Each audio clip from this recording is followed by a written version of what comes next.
There are only a couple of scenes, scattered throughout, that relate to Tulsa King Season 3's overall plot. The Dunmire Distillery loses 6 of its distributors, so Jeremiah Dunmire has another meltdown, this time with an axe.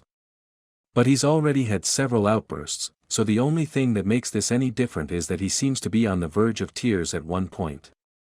Tyson works on expanding his ecstasy operation with Bodhi and Spencer. Near the end of the episode, Bella Heathcote returns as Cleo Montague has heard about the bombing and wants to check on Mitch Keller.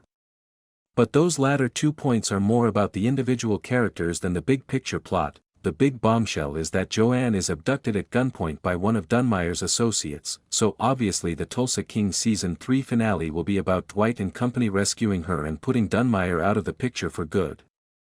That does create suspense, but not to the degree that audiences tend to expect going into TV season finales.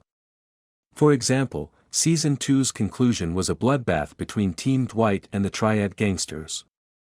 Rescuing one person isn't on the same scale.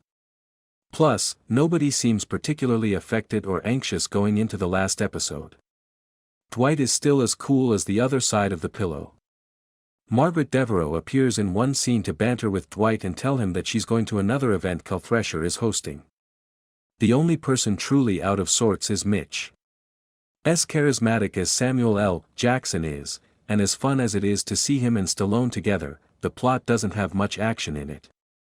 Russell travels to Tulsa to warn Dwight instead of kill him, since Dwight saved his life once, and in turn Dwight helps Russell stop the 2 other hitmen Quiet Ray hired to take out Russell.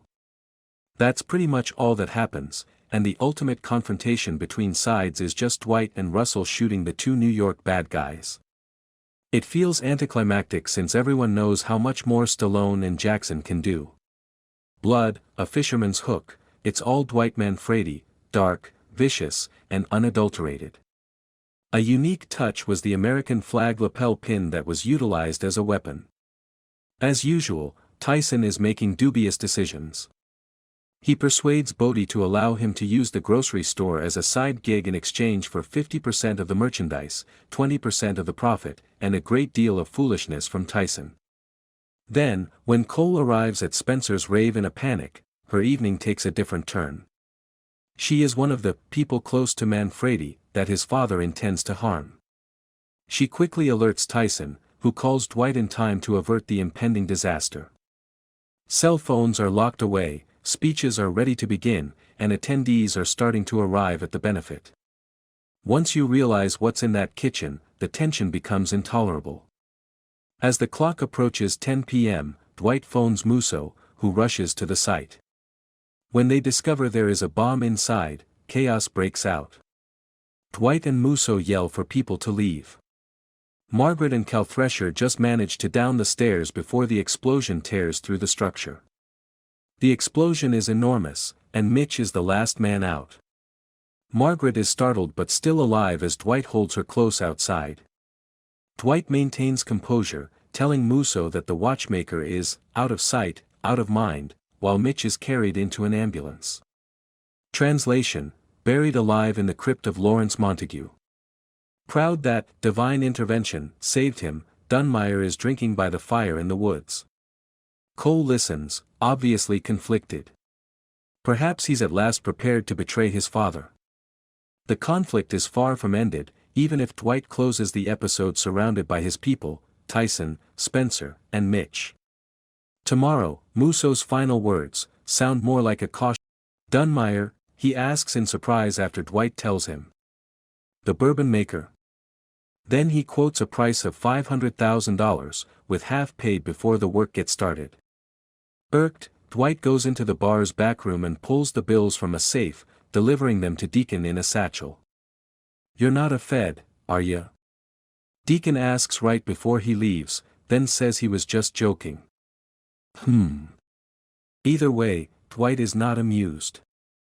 First off, a super quick recap of Episode 5, On the Rocks, because it sets up everything for Episode 6. Dwight Manfredi and his crew are finally launching their Montague Distillery with that stolen, recovered, 50-year-old bourbon called the 50. The party's buzzing, Bohdi and Grace nailed the PR, Bigfoot's showing off his ice sculpting skills, earning him the nickname Yeti, and even Margaret's there with Cal Thresher in tow. But of course, nothing goes smooth in Tulsa.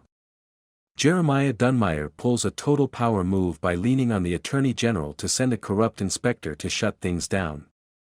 The inspector gets squished under falling barrels in a freak accident, thanks to Bigfoot's clumsiness, and now the crew's got a body to deal with. Dwight tells them to stage it as an accident for Bohdi to discover in the morning. Meanwhile, Dwight's secretly picking up a bomb from the watchmaker, aka Deacon, the explosives expert, to hit back at Jeremiah for burning down his wind farm earlier in the season. Then, the party crashes hard when Jeremiah shows up with his posse, the AG, and some sheriffs. They destroy a barrel of the precious bourbon, brag about ruining Dwight's rep, and walk out like they own the place. Tensions peak when Bill Bevilacqua confronts Dwight about shady dealings and suspicions of betrayal. Dwight pulls a gun on him, but Bill calls his bluff and leaves, only to get swarmed and arrested by federal agents at a stoplight. Boom, episode ends on that cliffhanger. On screen, key images or text bullets of recap points. Now, what can we expect in episode 6? Tack. Let's break it down scene by scene, no holding back. Spoiler alert, this EP's all about loyalty tests, a brutal ambush, and Dwight facing his past in the most OG way possible.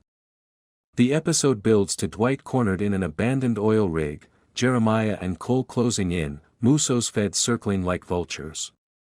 Dwight's bleeding out, flashing back to his prison days with Pops, the OG reference. He calls in a favor from an unlikely ally, Bill Brewer, who hates Jeremiah more.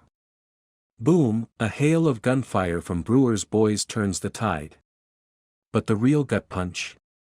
Tina walks in on Dwight mid-deal, gun in hand, and whispers, "It's over." Does she pull the trigger? Trailer cuts to black on her finger trembling. She doesn't shoot, it's a fake-out to force Dwight legit. But Cole escapes, setting up episode 4's manhunt. This ending screams, family first, forcing the general to evolve or die. Jeremiah made it clear in the premiere that he was going to be an obstacle, burning down Theo's country manse, with him in it, as revenge for selling his distillery to Dwight. And in the true manner of someone used to having things their way, Jeremiah isn't subtle about who was to blame. His goons brag about it in public. He and Cole show up at Theo's funeral. The whole thing's a theatrical message to Dwight, a way to compel him to take the money, 3 times what he paid, that Jeremiah is offering for the distillery. But Dwight doesn't take kindly to threats, and he's no fool either. If Jeremiah is offering that much for a distillery that hasn't turned a profit in years, there has to be a reason. The clues in the title, the 50. Cleo reveals that Theo was sitting on a batch of 5-decade-old vintage bourbon that can fill 250 bottles at thousands of dollars a pop. Jeremiah knew it existed, but not where. It's the profit payload that Dwight needs to justify the risks associated with the booze business, and it's a compelling enough fortune to sway Bill to get in on the action to help with distribution. Even Cal Thresher, now a gubernatorial candidate, is reluctantly in Dwight's pocket, there to smooth over any complications with a few political favors should the need arise. That it feels like a win, but is it really? Tulsa King Season 3, Episode 2 reintroduces all of these key players but makes it very clear that they can't be relied upon. Bill is still on conspiratorial terms with Vince back in New York, whose takeover of the Invernizzi family seems to have backfired, and Cal would just as soon have Dwight killed as work with him. And everyone seems to know